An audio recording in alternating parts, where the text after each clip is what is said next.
physical aspects of the job. And, okay, he was funny too, when he wasn't being an ass. But he was her friend and co-worker. End of story. Rule number 1 in the Surviving in a Male-Dominated Career, Diaz Handbook: no dating or sleeping with co-workers. She couldn't go through the rigmarole again. The gossip, the name-calling, the not-so-subtle jeers from her friends.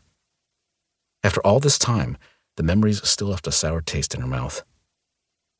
"What, Ward?"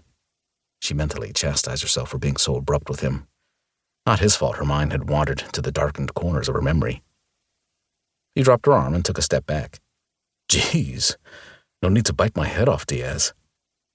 She sighed, the high of the call fading as exhaustion set in.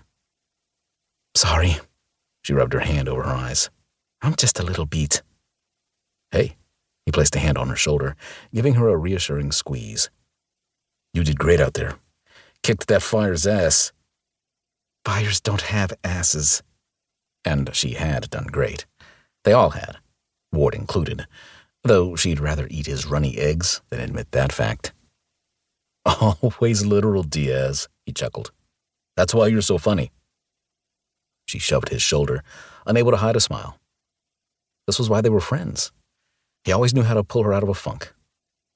"Shut up and tell me whatever it is you wanted to say, and quickly, before Kincaid takes all the hot water."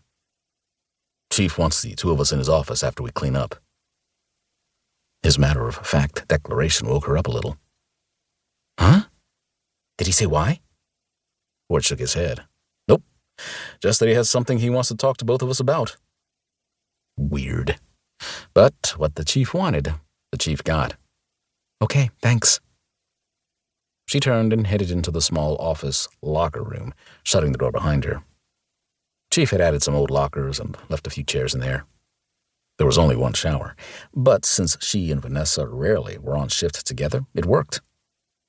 As she stripped, hanging up her jacket and pants and tossing her dirty t-shirt and jeans in the hamper, her heart started to pound.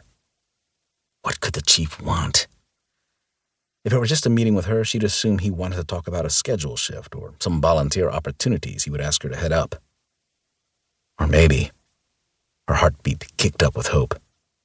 Something about a promotion. She'd been working her butt off for years, always reaching toward her goal, to be the youngest female fire chief in Denver. Every time a man in her life told her it was an impossible dream, and a shit ton had said it over the years, it just drove her to succeed. As a woman, she had to work twice as hard as her male co-workers. As a Latine woman, she felt she had to work twice as hard as her white female co-workers, which meant Stephanie was working 4 times as hard as everyone around her for less recognition. And she'd be damned if she let anyone's doubt in her abilities get in her way. Her parents had worked so hard to give her every opportunity growing up. They cheered her on when she got her degree in fire science. They supported her move to Denver when things went haywire at her old station.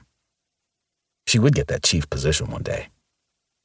She hadn't been able to achieve her goal before they passed, but she knew, wherever they were still watching, still cheering her on. She wouldn't let them down. She stepped into the small bathroom, turning on the shower in the small, upright stall and stepping inside. The water pressure wasn't great, since the guys were showering in the locker room next door, but it was hot and clean. She grabbed the bar of soap from the dish and lathered up, washing away the soot and grime from a hard hour of fighting a blazing inferno that almost destroyed an entire building. Thankfully, the place had been abandoned, so there were no casualties. The only people who'd been injured were the drunk jackasses who thought it would be a good idea to set off illegal fireworks in an empty strip mall. And those jerks deserved all the fines and penalties coming their way. If the fire had spread to the stores still in operation just a block away, they could have killed someone. Assholes. It wasn't even July yet. Where were these dicks getting fireworks? And why Americans celebrated their independence by blowing shit up she'd never understand. She hoped the chief didn't want to talk to her and Ward about working the 4th of July fireworks display this year. She'd done it the last 4 years, and she deserved a damn break from what firefighters like to call the worst night of the year. She frowned at the thought. It couldn't be that, because the 4th of July schedule had been set months ago,